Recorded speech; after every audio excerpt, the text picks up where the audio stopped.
قدرتمندترین چیزی که انسان تا به حال اختراع کرده نه بمب اتمه نه هیدروژنی، بلکه تلفن همراهه.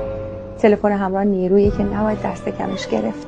اونقدر قدرتمنده که تلفن ثابت رو کشت، تلویزیون، کامپیوتر، ساعت و دوربین رو کشت، چراغ قوه، آینه، روزنامه ها، مجلات و کتاب ها رو کشت، کیف پول جیبی رو کشت، تقویم رومیزی و یادداشت رو کشت، حتی کارت اعتباری رو هم کشت. و بدترین قسمت اینه که همچنان زوجای زیادی رو کشت.